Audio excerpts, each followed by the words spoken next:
Audio पुराण के सौजन्य से आप सुन रहे हैं श्रीमद् भागवत महापुराण दूसरा अध्याय भक्ति का दुख दूर करने के लिए नारद जी का उद्योग भाग 4।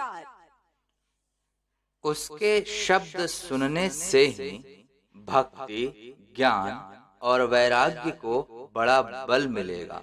इससे ज्ञान वैराग्य का कष्ट मिट जाएगा और भक्ति को आनंद मिलेगा।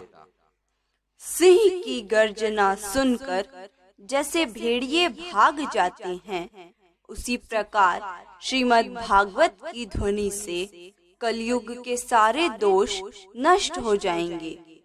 तब प्रेम रस प्रवाहित करने वाली भक्ति, ज्ञान और वैराग्य को साथ लेकर प्रत्येक घर और व्यक्ति के हृदय में क्रीड़ा करेगी। नारद जी ने कहा, मैंने वेद वेदांत की ध्वनि और गीता पाठ करके उन्हें बहुत जगाया, किंतु फिर भी भक्ति, ज्ञान और वैराग्य ये तीनों नहीं जगे। ऐसे स्थिति में श्रीमद् भागवत सुनाने से वे कैसे जागेंगे, क्योंकि उस कथा के प्रत्येक श्लोक और प्रत्येक पद में भी वेदों का ही तो सारांश है।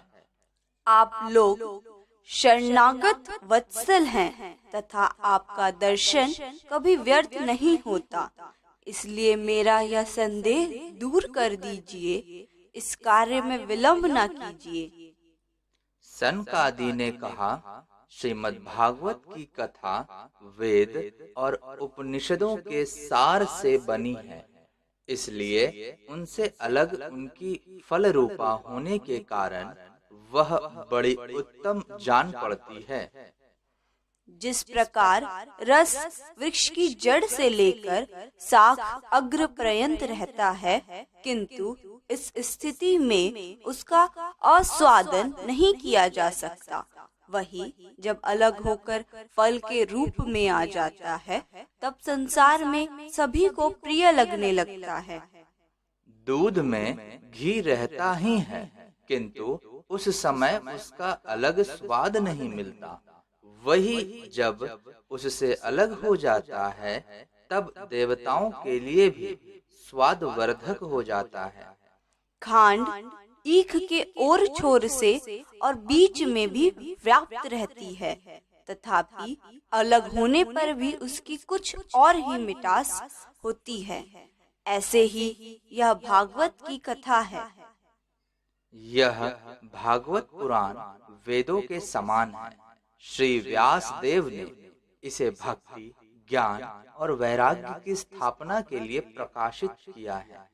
पूर्व काल में जिस समय वेद वेदांत के पारगामी और गीता की भी रचना करने वाले भगवान व्यास देव खिन्न होकर अज्ञान समुद्र में गोते खा रहे थे, उस समय आपने ही उन्हें 4 श्लोकों में इसका उपदेश किया था।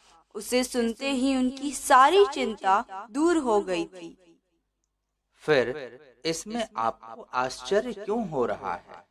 जो आप हमसे प्रश्न कर रहे हैं, आपको उन्हें शोक और दुख का विनाश करने वाला श्रीमद् भागवत पुराण ही सुनाना चाहिए। नारद जी ने कहा, महानुभावों, आपका दर्शन जीव के संपूर्ण पापों को तत्काल नष्ट कर देता है। जो संसार दुख रूप दावानल से तपे हुए हैं, उन पर शीघ्र ही शांति की वर्षा करता है। आप निरंतर शेष जी के सहस्त्र मुखों से गाए हुए भगवत कथामृत का ही पान करते रहते हैं।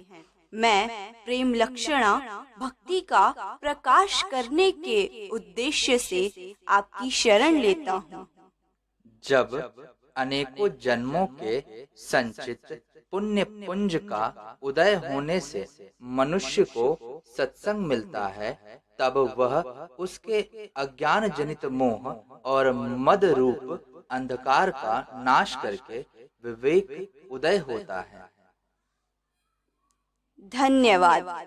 और इसी के साथ दूसरा अध्याय समाप्त हुआ।